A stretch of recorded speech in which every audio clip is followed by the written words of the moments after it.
Assalamualaikum warahmatullahi wabarakatuh. Perkenalkan, nama saya Alvina Zulkarnain dari kelas 11 MIPA 5. Saya di sini akan menjelaskan tentang siklus menstruasi. Seperti yang kita ketahui, menstruasi merupakan proses pembersihan rahim terhadap pembuluh darah, kelenjar-kelenjar, dan sel-sel yang tidak terpakai karena tidak adanya pembuahan atau kehamilan. Nah, proses menstruasi ini adalah peluruhan dinding rahim atau endometrium yang disertai dengan terjadinya pendarahan. Menstruasi ini merupakan hal yang alamiah bagi wanita yang sehat. Nah, dan akan terjadi jika seorang wanita telah tumbuh menjadi dewasa. Seorang wanita dewasa yang sehat dan normal akan mengalami 4 tahapan siklus menstruasi setiap periodenya. Siklus haid yang normal berkisar antara 28 sampai 29 hari. Namun, masa menstruasi bervariasi bagi setiap wanita. Pada umumnya, lama masa menstruasi berlangsung selama 3 sampai 7 hari. Yang pertama yaitu fase menstruasi atau fase pendarahan. Nah, hari pertama pada fase menstruasi ini menjadi patokan hari ke-1 siklus menstruasi. Pada umumnya, fase menstruasi ini rata-rata berlangsung selama 7 hari. Ada yang mengalami kurang dari 7 hari dan ada pula yang mengalami lebih dari 7 hari, tetapi kurang dari 15 hari.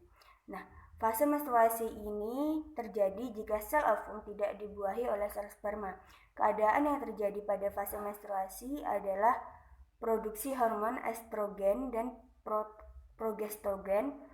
progesteron terhenti yang menyebabkan peluruhan dinding endometrium sehingga terjadi pendarahan atau yang sering kita kenal sebagai masa menstruasi. Jadi, darah yang didapati wanita dewasa pada saat menstruasi terjadi akibat peluruhan dinding endometrium. Saat terjadi peluruhan dinding endometrium, ada sebuah lapisan dasar di balik lapisan yang terkikis. Kemudian akan membentuk lagi sebuah lapisan dinding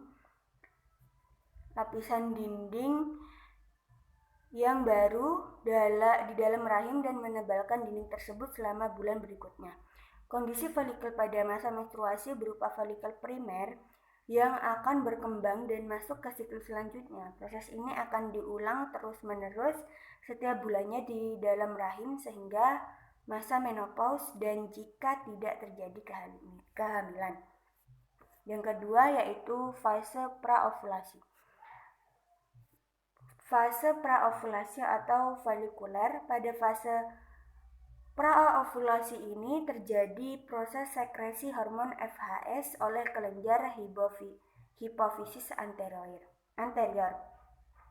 Pada saat fase folikuler ini, produksi FSH mengalami proses kenaikan, di mana peran dari hormon FSH adalah mengubah folikel primer yang terbentuk pada tahapan sebelumnya menjadi folikel sekunder.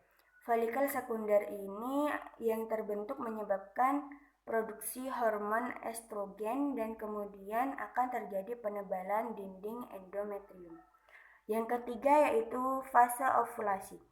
Fase berikutnya dalam 4 tahapan yaitu fase ovulasi. Pada fase ini, hormon estrogen akan mempengaruhi hipofisis anterior yang sekresi hormon LH yang berperan dalam memicu ovulasi untuk melepas oosit sekunder. Fase ovulasi merupakan tahapan di mana ovum atau sperma. Kondisi yang